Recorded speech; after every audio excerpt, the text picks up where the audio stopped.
All right, we're going to get started. Welcome to the Character Genetics Network webinar. Today we're going to be talking about something that is a normal part of life and something we all face, something we all have to deal with. Even if we choose not to deal with it, we're dealing with it, and that is how to resolve conflicts. And so we're going to jump right in.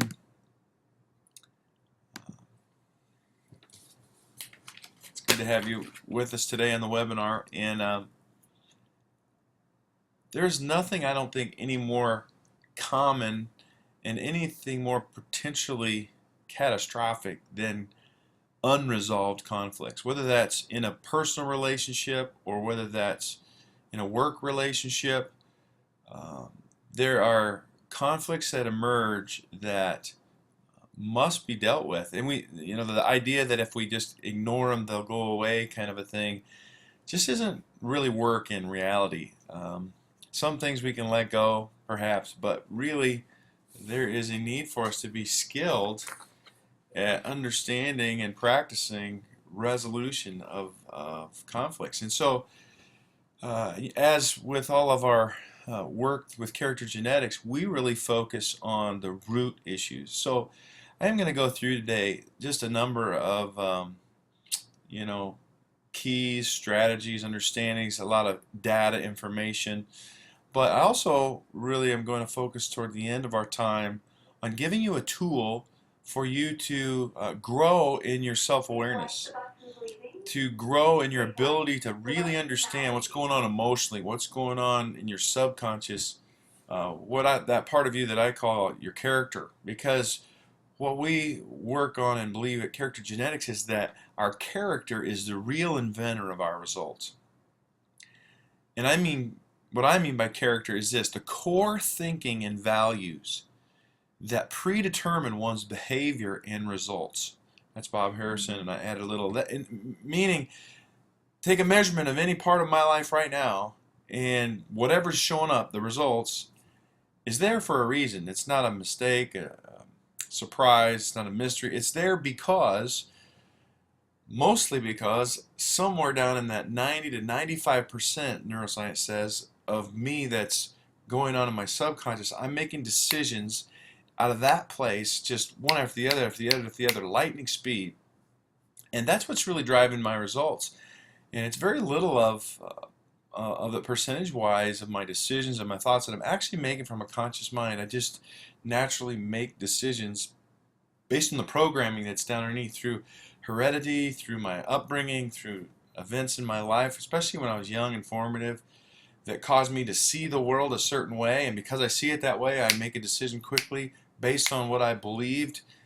And many times that's good. And other times it creates problems. And especially in this area of conflict resolution, we're going to look at a lot of different dimensions, but one thing I just want to say is it's our needs, our unmet needs, and our deep-seated desires that are so aware, below our awareness, I should say, that are really driving a lot of the conflict that comes up.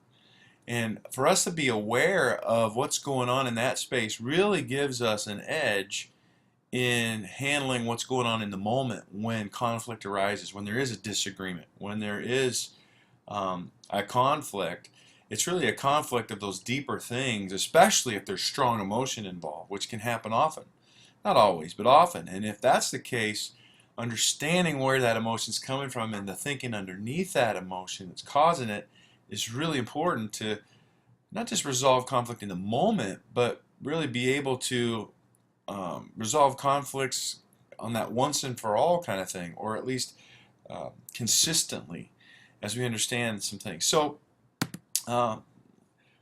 in this webinar today, we're going to be looking at several things that I hope will be beneficial to you. And here's what we're going to look at. We're going to look at the question really: how skilled are you at managing conflict? And because that may be one of the most important keys to your personal organizational health and success. So we're going to look at how both internal and external unresolved conflicts produce stress, distraction, procrastination, and overall weak performance. We're also going to uncover the real issues, as I was speaking of earlier, underneath conflict with the Character Genetics Personal Investigator tool. I've got a little video that I've prepared, about, I think it's 10 minutes or so long, and then we'll do an exercise after that, and then we're going to explore strategies and ways to identify a path out of conflict and win-win solutions, and hopefully equip you to do maybe a more proficient job at open, honest, responsible communication, along with some other tools. So as with all of the training and the coaching with character genetics, again, I'm gonna, we could go a lot of different directions when we talk about conflict resolution, but I want to take a specific perspective at it, and it's really in the results that line up with the Genius study that happened in 2000. And I mention this often because it's just a framework. It's a context to understand the perspective that we're taking on the webinar today. And that was a study that really revealed genius level leaders, or what I call elite leaders, who are able to really get peak performance, peak results, given the same sets of circumstances and environments as other people, different sets of skills, or even the same skills at times. What really set the elite leaders apart from everybody else were these two learned skills that they had, these two learned talents, and their self-awareness and authenticity. And so it's critical for a leader or a person who wants to be effective at peak performance, especially in their leadership of the people, the organizations, to really be growing and strengthening their skills around self-awareness and authenticity, really understanding what's going on down there in that 90% that's unknown, 95%, and being able to use that information, emotional intelligence really, to be able to govern and manage themselves, others around them, not manipulating, but interacting, understanding what's really going on, the needs that are really there, the emotions, the body language, all that stuff, growing in that awareness and authenticity. And so that's the track that we take with our workshops: Reveal, Respond, Resolve, series of 3 advanced workshops that grow the leader's ability to be more self-aware and giving tools. All the training that I do is giving tools. Really, I do get some good information, and it's important, but information is not enough to really produce change. Otherwise, we'd all have and be whatever we wanted, because we have more information available to us in the palm of our hand in our smartphone than any other society has had in the history of mankind, and yet that doesn't guarantee change. So there's something else that drives change, and that's that internal core thinking and values that we call character. And so in our training, we work in this concept called the govern mantle, this mantle to govern, how to govern myself and to impact and influence the world around me. And we believe that it's an inside-out job, that I am governing myself. And I like this saying, I said, you have to live it to give it, meaning as I grow and demonstrate a personal authority in governing myself, my thinking, my behavior, my actions, my results, how I manage conflict, how I manage relationships, how I show up in performance on the job, that as I do that and have success at that, then that influence expands from there, and it expands into the sphere that I've been given and entrusted with. And so I define the governmental this way: the mastery of governing self, sphere, and culture, resulting in maximum life imprint. And that's just, again, the context around which we bring a lot of the training, a lot of the coaching to our clients. But let's jump in here specifically around solving conflicts. Okay? And I want to just acknowledge that much of this in my research, I found a wonderful resource online. It's called helpguide.org. I was just doing my research for the webinar today, and I'm going to give some information out from there and from something I found from the Huffington Post. And then I'm going to really take you into the nuance of growing in self-awareness and how to understand internally what may be creating and contributing to my conflict or my challenges in resolving conflict, and bring that dimension of it. But first of all, just want to lay some more foundation. I said in the open that conflict is a normal part of any healthy relationship. Learning how to deal with conflict rather than avoiding it is crucial. And I happen to be a kind of person, I don't really enjoy conflict. I'm getting more okay with it. I'm accepting that it's a part of life and relationships on every level. And so, I'm getting more proficient and skilled, I would say, at resolving conflict. But many people just really short circuit, and we're going to look at a lot of the unhealthy ways, as well as healthy ways people respond to conflict. But it's a reality. It is a part of life, and it's part of marriage. It's a part of the workplace. There are conflicts that arise from disagreements over values and motivations, perceptions and ideas, desires, and you could keep that list going a long way. Whenever there's two people that see things very differently, I mean, here's the example: the CEO and the CFO of a company, they're looking at the balance sheet and they're looking at the same numbers, but they may see totally different things in those numbers. CEO sees a little money there to invest and expand and grow, and the CFO is thinking about a whole bunch of other things, and a husband and wife might look at the checkbook and see the balance in there, but it means two totally different things, even though it's the same number. I mean, to one it means, great, let's go do something. The other means, great, let's go save something.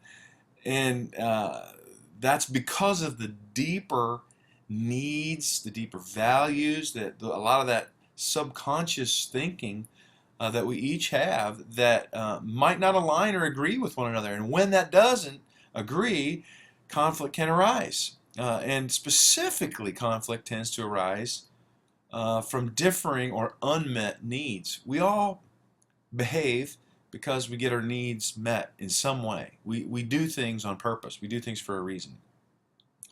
And that reason is because we have a need that we want to get met. And when my needs aren't met, and when I perceive that they're not being met or going to be met, I can feel threatened by that. I can feel pressure, tension. I can feel discontent, disappointment, because my needs aren't going to be met. And when both parties, or more than two parties, are involved in an interaction and their needs aren't going to be met, that is the recipe for conflicts many, many times. But more than just a disagreement or a differing value or need, the thing that sets conflicts, I think, apart is that there is a perceived threat that comes along with conflicts.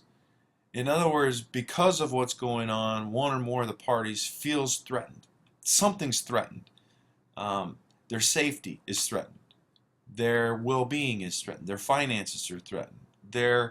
Sometimes just their way of doing things, what they want, may be threatened. Maybe it's their comfort is threatened. But when a threat is perceived, and this threat of a need going unmet, or whatever the cause may be, that elevates very quickly the emotion around the conflict, and the conflict intensifies. And they continue to fester if they're ignored. You ever think, it's ignored, it'll go away. Most things really don't work that way, is what I've found. Most of the time, if we ignore things, they actually grow. They get bigger.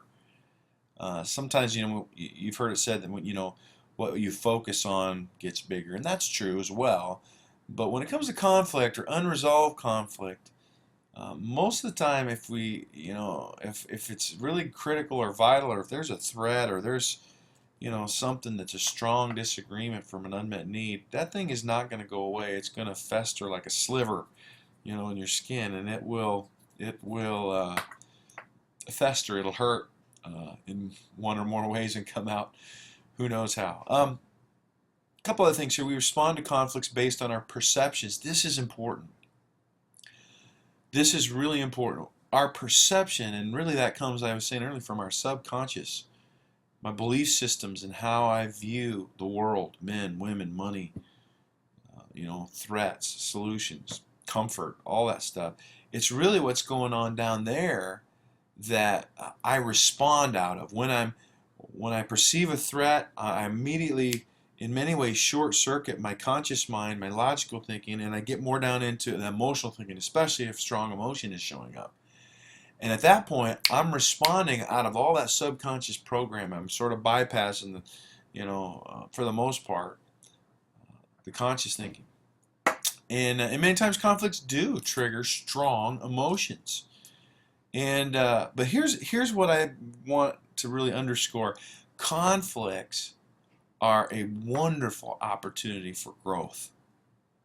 I mean, imagine this: if we were more proficient at resolving conflicts, think of how much less stress we would have. Think of how much more time we would save or not waste time arguing, in conflict. How much more peace or joy would we experience if conflict wasn't at every corner? This is a big deal. And so solving conflicts is a big deal. And I just want to ask you, Dave, conflicts are going to happen and we respond to them. And sometimes we respond in healthy ways. Sometimes we respond in unhealthy ways. I'm going to throw this out to you, and you can just type there in the chat bar. When you think of unhealthy ways that you or others respond to conflict, what comes to mind? What are some unhealthy responses that you or others experience when it comes to conflict?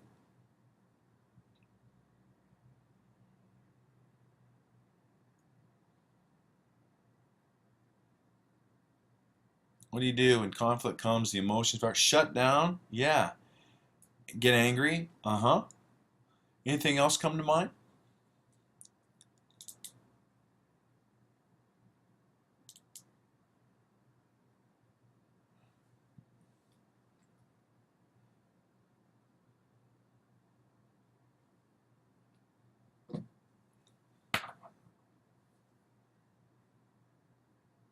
Let's look at this. Here's a list. Excuse me just one moment here. Somebody's texting in trying to get into the webinar. Just a moment.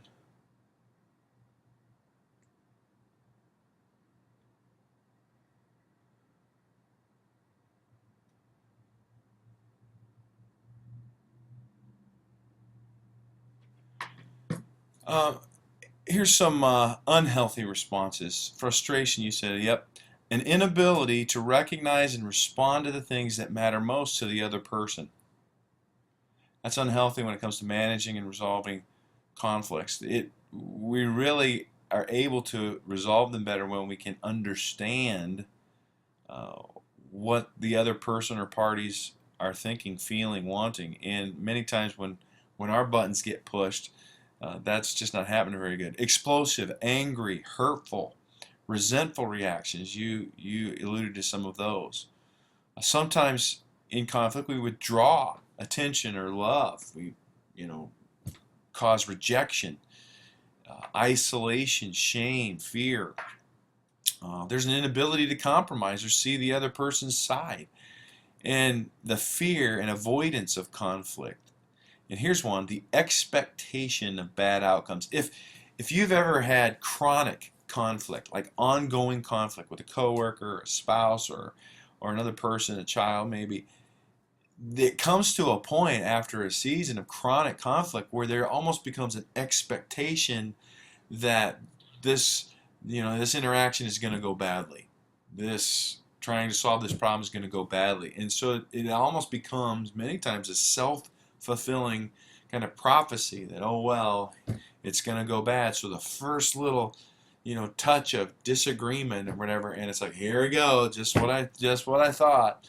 And again, that's happening because at a subconscious level there are things going on that we want to help to become aware of through our webinar today, so we can do something with that.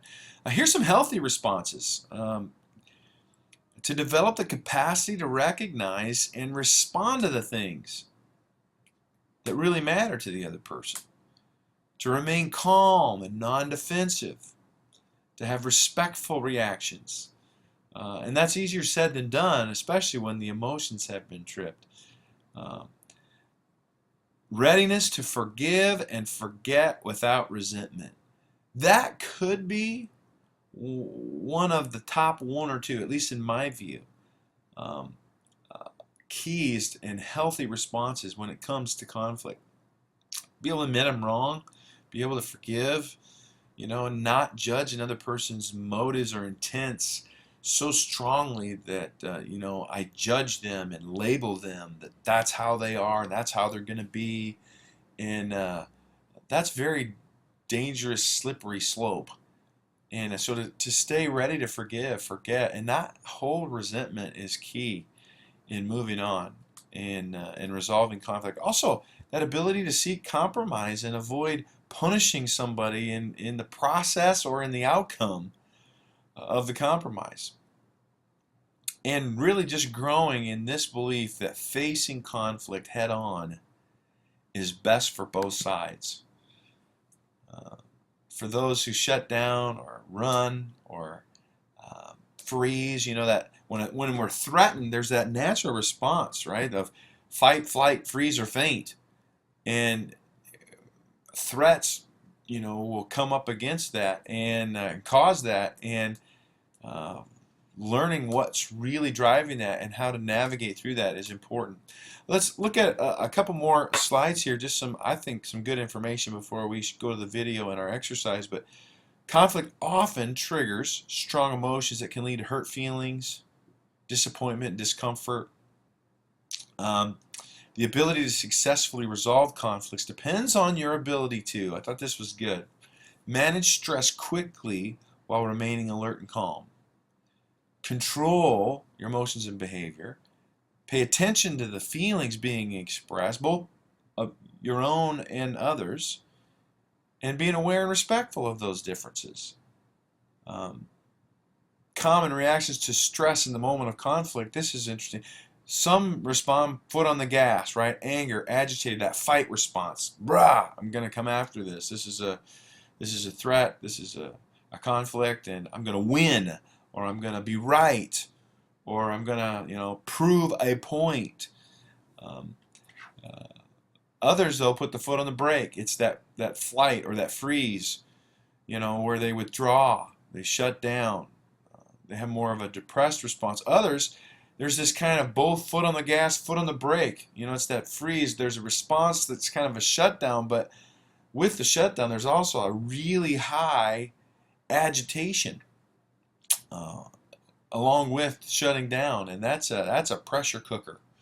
Kind of that, oh boy, there's a snap coming.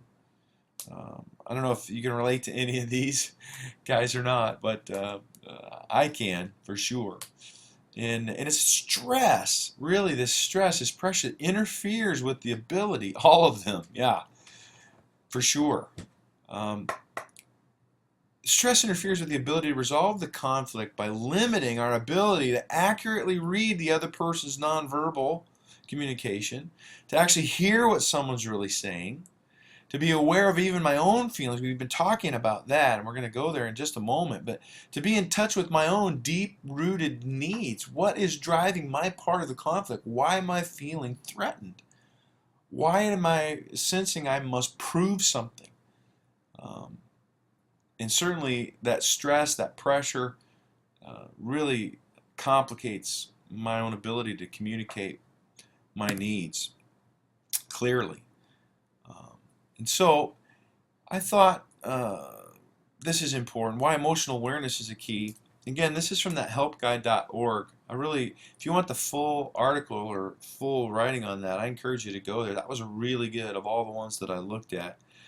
And they even put in there, emotional awareness or self-awareness is the consciousness of your moment-to-moment emotional experience and the ability to manage all of your feelings appropriately. And that's the basis of communication, of a communication process that can resolve conflict. It helps to understand what's really troubling you or other people. Remember we said over 90% of what's really going on is below our awareness. So there are many times we're just reacting and not aware. And the article, and you can see the other points there, I won't read, but they emphasize again as well as what we believe character genetics. It's really that deeper stuff that's going on. So here's some guidelines for managing conflict. And I want to ask you some questions here after I take a look at this. But Help Guide mentioned these guidelines. Listen for what is felt as well as what is said. Make a resolution the priority rather than winning or being right. These are, we know this stuff. This makes sense. This is not rocket science. However, actually doing it can be very challenging because of all the stuff that's going on deeper and internally.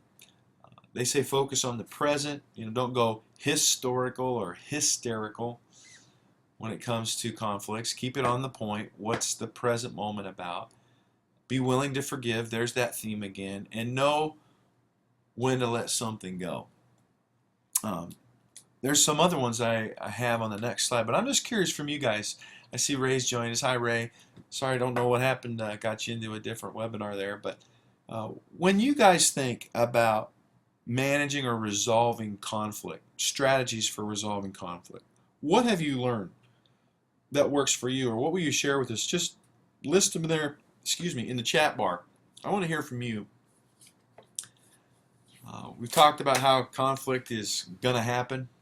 It's part of life. We've talked about some of the dynamics of it. But now I'm looking at when it comes to solving conflict, what do you guys see as critical?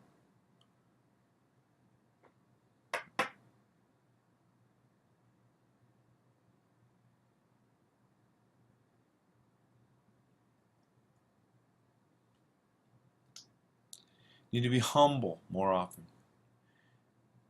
Explore, don't defend, explain, or justify. Yeah, really good. I'm going to be looking for some new software, by the way, a new platform. I think I found one for webinars where I can actually turn the microphones on and we can actually hear people talk. I think that'll add a lot. I wish I could hear more of what you guys are actually thinking, filled in the blanks there. But yeah, these are powerful, to be humble. That pride says I'm right, or I've got to defend, and I like that, Ray. Explore, don't defend. Explain or justify. Wow. Yeah. Seek to understand, I think, is critical, and I think that's in there along with what you're saying, Ray. And then you said, Dave, remember I could be wrong. Yeah. Wow. Distinguish intent from impact. Yeah, I'd love to hear your comment on that, Ray. But one thought that comes to my mind when I read that is conflicts often continue and escalate whenever we ascribe intent, especially if we ascribe malintent to another person. What I mean by that is, and I don't know if this is what you meant, Ray, exactly, but it's a dimension, is that if I believe, let's say my wife, for example, if I believe she's coming at me and she's telling me to do something, and I believe that she's doing that from a place of, that she's angry with me, or she doesn't accept me, or there's some sense of rejecting who I am or what I'm doing, and I ascribe that intention to her, that's a game changer. That ramps up the emotion, it ramps up the intensity, and it may or may not be the real intent for which she decided to make that statement or take that action. The truth is, we don't know why people do what they do.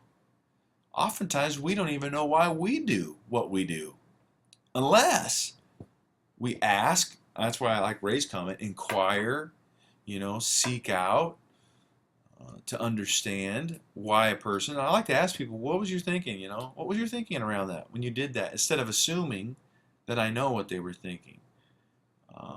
Also for myself, I take actions many times. I'm not even really sure why. I just react out of that subconscious, all that programming spits out a response, and it's good for me to know how to to distinguish, well, why? What was my thinking around doing that as well?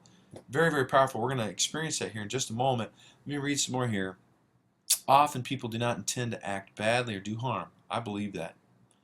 But when disappointed or hurt, we often ascribe evil intent. That's true. I mean, look at how we vilify people. We, demonize people, even in the media, right? Democrats, Republicans, white, black, homosexuals, straight. I mean, there's this, they're evil, they're doing things from this bad place, and those are assumptions, and those certainly don't resolve conflict. If anything, they enlarge it and fuel the fire. Ray said if we deal with the impact, we may discover that the intent was benign. I think that's really good. So there's this place where, and we're looking at strategies, of how to resolve conflict. That if we are curious, have this more curious and this more neutral, right, emotional ground, that I can really not just fly off the handle and just respond out of all this stuff, but I can be curious. What's really going on here? What's the reason behind this? What's the impact of this? And stay neutral on it, seeking to understand it, not to just judge it. And I think it was, and I may get this wrong, it was top of my mind, Aristotle, that said something like,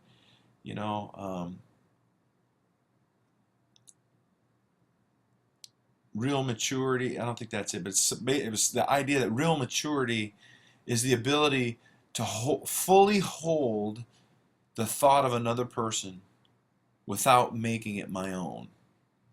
That's a really powerful thought. To fully hold, to really grasp and understand what another person is thinking, wanting, needing, trying to say, why they're trying to say, and be able to fully hold it without defending or arguing or making a point about why it's wrong or why it's missing the mark, but to fully hold what they're saying without making that my own, and then be able to move from there. So, just a couple of thoughts. Here's a few more, and this is from a Huffington Post article that I found. And if you want these, I can get them for you, or you can probably just Google them up and find them. But some real good strategies around resolving conflict, and to pause and get grounded instead of that quick reactionary response, to zoom out and gain perspective. That's kind of what we've just been talking about. To really step back and say, what's really going on? Is it really about, arguing and having conflict over where we're going to eat, or am I just reacting because I'm really upset about a deal that fell through, today at work or whatever? Get perspective. To become mindful of nonverbal communication. Statistically, I read it was 7% of our communication is actually the words we say. And I think that's probably even diminished because we all have different definitions of words. And so, what I mean by a word and what you hear in that word because of our different definitions is even different. And boy, there's so much communication that actually happens nonverbally, with the eyes, with the face, with the hands, with the tone of voice. So much can be discovered about ourselves and others in watching those nonverbals. You can see the others there, and they're not earth-shattering. They're not, wow, I didn't know that. Be empathetic. Well, of course. Take responsibility. Of course. Be open and flexible. Well, sure, right? And forgive. There it is again. I really do think that's a critical one. Now, what I want to do for the next 10 minutes or so, well, let me say this first. I forgot about this. I really think the environment, the atmosphere that helps more than any other to alleviate conflict, chronic conflict, and ongoing conflict is to work and develop a culture and environment of trust. Trust, and specifically in these 4 areas, the key components of a high trust culture. In cultivating with your spouse, with your coworkers, with those that you may be in conflict with, working and identifying and coming from a place of acceptance, where that need of acceptance is met in all parties. It answers that question, do I belong here? The fear of rejection or the effort to be accepted really does drive a lot of action. It drives a lot of conflict, frankly. When that need is not met, we're not made, I don't believe, wired up to just be okay with that, to not be accepted, to not fit in, to not belong. We will seek to be accepted and to belong. And if we're not having that need met, we will act and take actions to get that need met. Oftentimes, that can create conflict. Another deep need that we all have is significance. And so in a high trust culture, everybody feels significant. We cultivate that this reality that everybody matters here. And that question inside of every one of our hearts is, do I matter here? Gets answered in a healthy culture, in a healthy environment, whether that's a marriage or business, whatever. But it's key, and the more people are accepted, the more people feel significant, the more there's congruence, where there's agreement on where we're going and what we're doing and how we're doing it. And that takes work, and that takes resolving conflicts for sure, but to develop and work on a culture and environment that is walking in agreement. And then finally, in excellence, do I excel here? Are we getting the job done? Are we doing a good job? Are we fulfilling our mission? Are we fulfilled in our purpose? And is there results here? Is there profit here? Is there fruit here? Is there peace or joy or love here? And those components of a culture are very powerful, and I really believe will lower the amount of conflict, because those are deep needs that we're always trying to meet in some way or another. And when they're met, there's peace and less conflict. So I want to jump ahead now to this video I've been telling you about. We're going to watch this for about 10 minutes or so. We're going to come back and I'm going to do a little exercise. I want you to feel free to take notes on this. Again, this is being recorded, so it'll be available for you. But this is a tool in becoming aware of what's going on in that subconscious part of me. What are my emotions? What are my thoughts? And what's my thinking that's creating, this maybe volatile response, this anger response, or this withdrawn response when it comes to resolving conflict? What is going on underneath the surface that's creating that? If I can become aware of that, then I'm empowered at a whole nother level to choose how to handle that and get those needs met and have that understanding. And then not only for me, but for others and whoever I'm in conflict with, to be able to inquire of them and discover in them what's really going on, actually has a higher probability of getting needs met and resolving conflict. So have a watch and take notes. If you've got questions, you can type them in the chat bar, and we'll be back in a few minutes.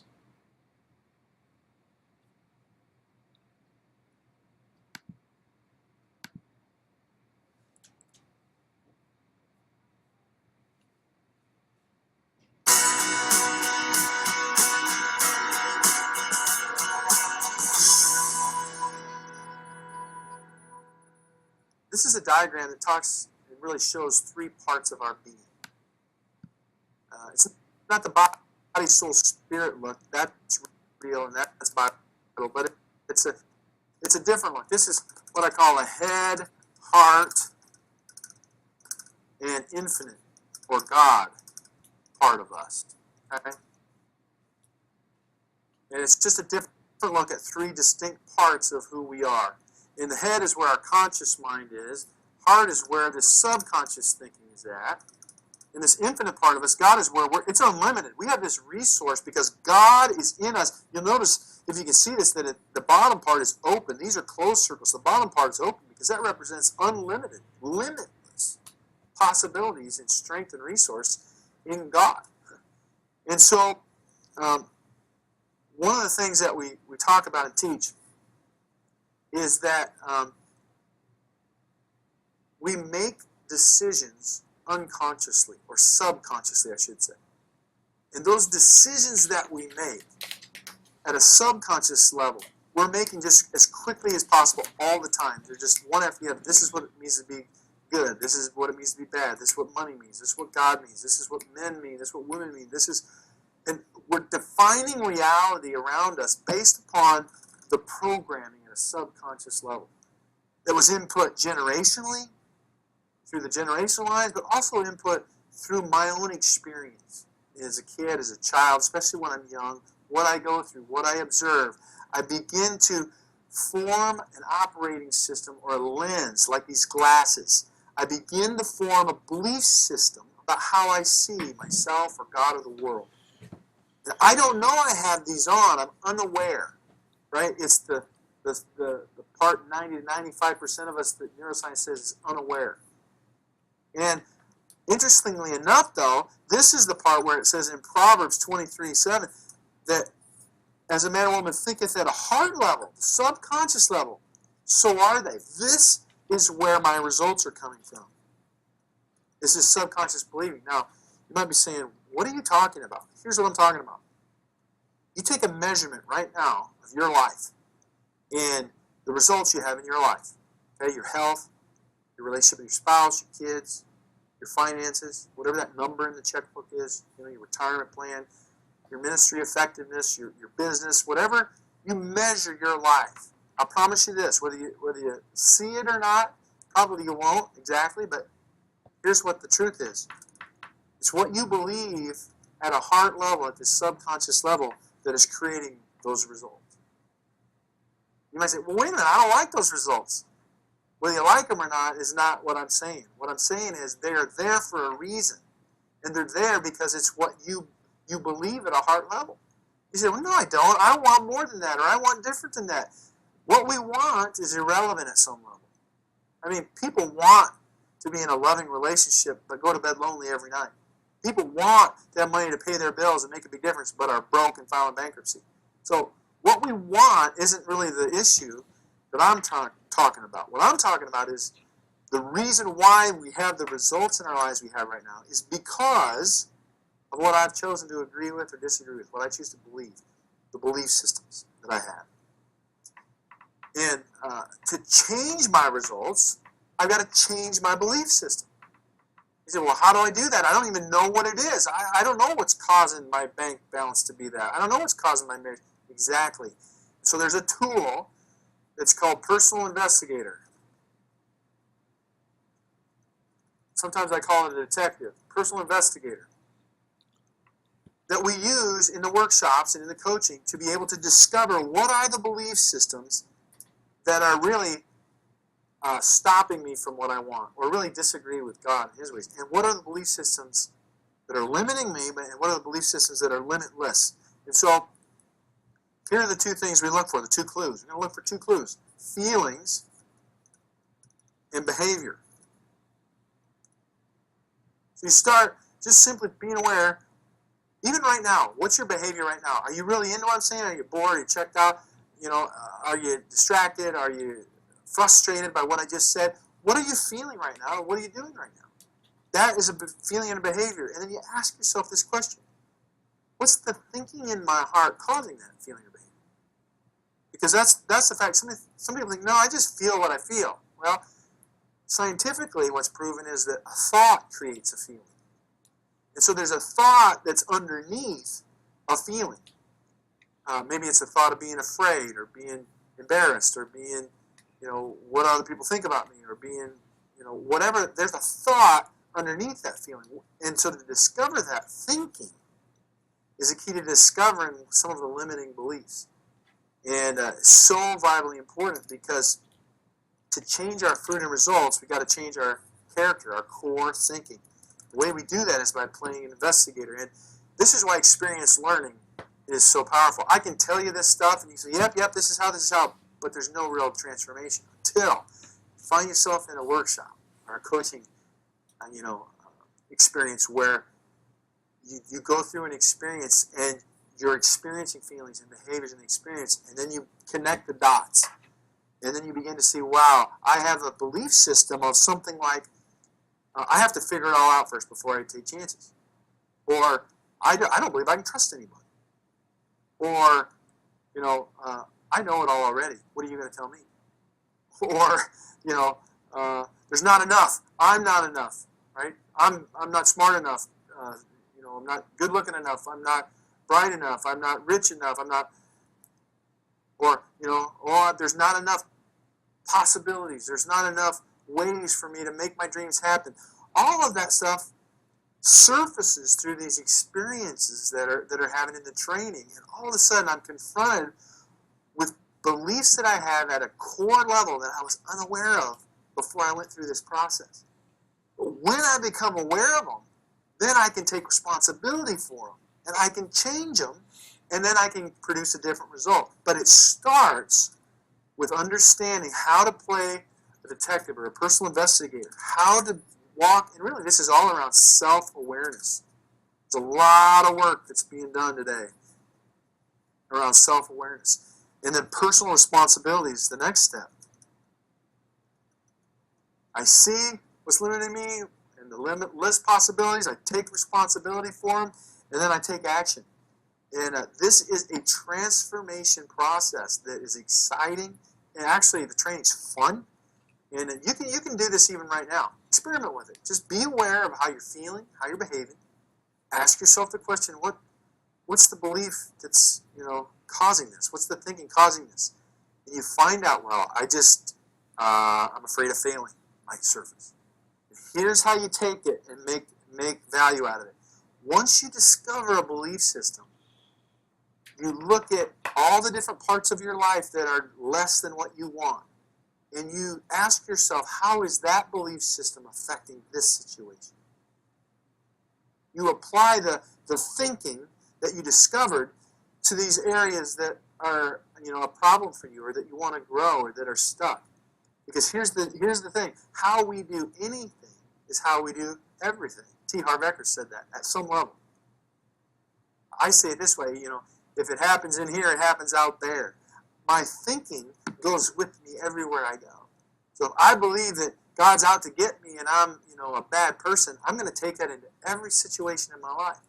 Or if I believe that I'm never going to have money and money is just hard to get, I take that into every one of my experiences, and it affects the results. If I believe that you can't trust people, I take that into every relationship. And guess what? You can't have a healthy marriage, a healthy relationship with your kids, healthy business without trust. You can't love without trust. And so it's fascinating, and it's really more than fascinating. It's transforming. To have this revelation about what's limiting me and then what's limitless can move me forward in living an epic life. It's very powerful. I hope that you'll take another step, watch some more videos, join us for a workshop sometime. But it's been great to be with you. Character Genetics, accelerating, measurable, sustainable change.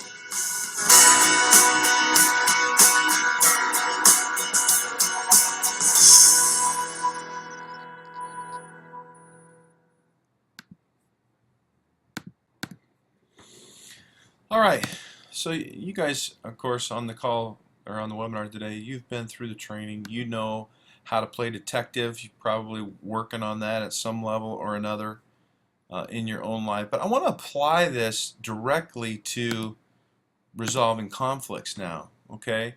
And so here's what I'd like you to do. I'm going to find the spot in the slides, so you don't have to worry about that. I'll get there in a moment. Here's what I'd like you to do. I'd like you to go back, spend a moment here, and go back to a conflict that you experienced recently, if possible, but it had a high emotional reaction from you. Okay, so I want you bring to mind, whether it's work or in a relationship or some situation where there was conflict, and you found yourself getting highly emotional in that conflict. Okay, so you could probably pick other conflicts where you maybe did a better job resolving, but I'm not looking at that one right now. Right now, I want you to look at, and this might, for some of you, it might even be a conflict that happened many years ago that still, is unresolved. or at least maybe it went a long time before it got resolved because it was, it was really deep, okay? So I'll give you just a few seconds here of silence to think without me talking. I want you to pull up in your thinking, in your memory banks, that conflict that was intense. Go ahead and take a few seconds.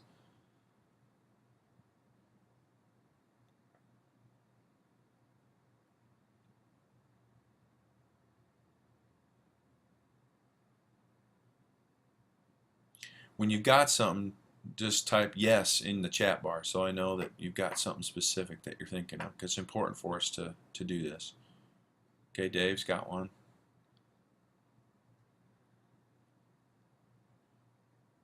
All right, good, guys, got one. Now, I want you to ask yourself, we're going to apply this tool. I want you to think back to that situation, and I want you to, put down in the chat bar as it comes to you, what were the feelings that were present during that conflict, during that situation? What feelings came up for you? Just put them in the chat bar so we can work with them.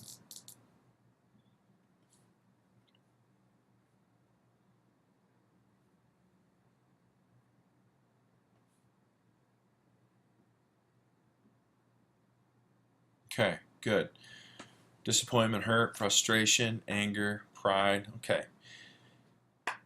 Yeah, pride. Yeah. Okay. Good. Now, I want you to ask yourself this question. Or, well, let's do this one first. What were the behaviors that were present? So we got the feelings present. What were the behaviors? We're playing personal investigator, playing detective.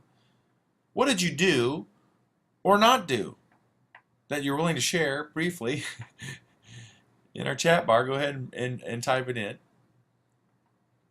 You can abbreviate it, of course.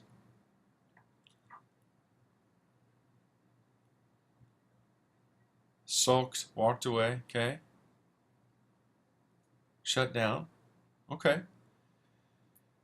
Now, gave up, okay, yep. And so, remember, one of the things that I said earlier, and you probably heard me say before, is how we do anything is how we do everything. So, not that every single time you have conflict do you respond this way, but there's probably a good amount of the time, at least when it's a very intense conflict, that this is the way, the default, if you will, that you tend to behave and feel. If that's right, say yes. Or is the one time you're thinking of some sort of anomaly? Yeah. How about you, Dave? Yeah, okay. So there we go.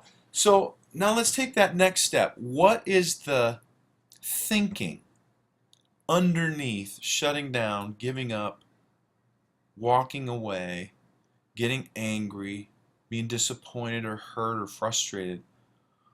What's the story going on in the thinking underneath that for you? If you can identify that, type it in the chat bar.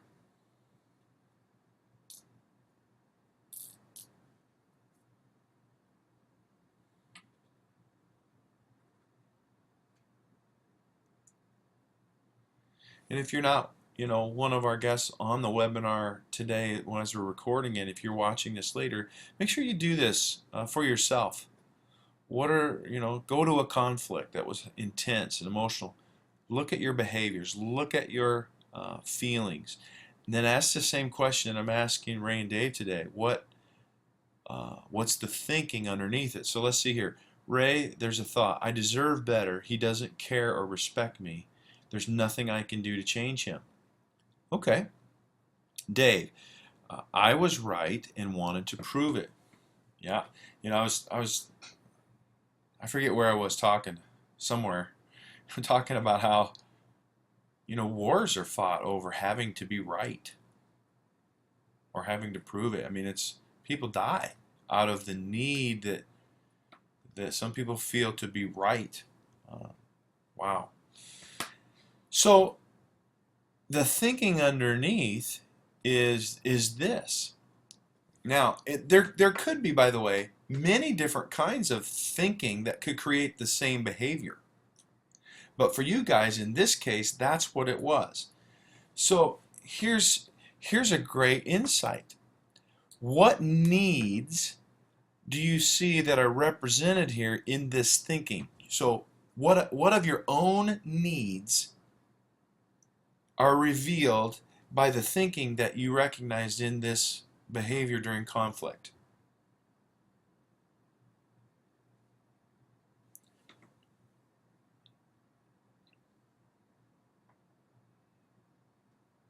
The need for support, the need for help, okay? Wanted to be valued. Yes, so significance, right? Acceptance. And if you spend some time on this, you might find some other, deep and real needs that were present underneath of the thinking, underneath of the feeling and behavior, underneath, this conflict, this emotional blow up. So look how many layers below what actually happened we are, but this is actually the deep parts, right? So when it comes to resolving the conflict, in that situation, what you needed was to be valued and you needed support and help. Had that need been met in this, encounter, this conflict, would that have resolved the conflict for you? If you'd have had that need you identified met, would that have resolved the conflict?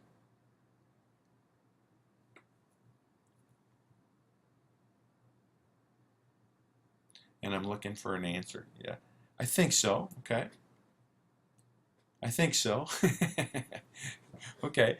Well, the other part of it then, of course, would be for the other party, or whether that's one or more persons, what was their thinking? So what's their behavior? Same process. What's their feelings? What's the thinking underneath that? What's the need that's presenting underneath that? And then for you to be able to recognize and meet that need, or at least, have dialogue about that, and then also have your need met. If both needs on both sides of the conflict would be met, do you think there's a greater likelihood that this conflict would be resolved in a lasting way? And I'm looking at the chat bar, by the way. I want you to process that. Dave says, sure.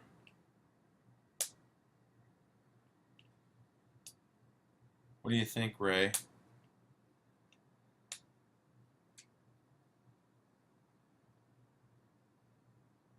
Ah, that's an interesting point, Ray, you bring up. Dave said, sure, I think so. You said yes, but your conflict was mostly entirely within you. That's a whole nother area. Thanks for being vulnerable and bringing that up, Ray. Yeah, I don't know that I can say most of the time, but a great percentage of the time, I really think that our conflicts are within. And it's not just external, for sure. And so with our time, we're not going to dive into that very far, but here's the truth still. I really believe this, is that if we practice this greater self-awareness, greater emotional awareness, that we'll be able to even resolve those inner conflicts that within us as well as outside of us, and at least are part of them anyway. So, are there any questions? We got just a minute or two left here. Was there anything that you were hoping for around this, or specific questions you have around resolving conflict? I have recording this again. I can get you the slides if that's interesting to you. The couple of articles that I recommended as well. Any other thoughts before we call it a day here? You'd love the slides, okay? Can do that. All right. Guys, thank you. And hopefully this is helpful. And we'll look forward to next time. Have a great day.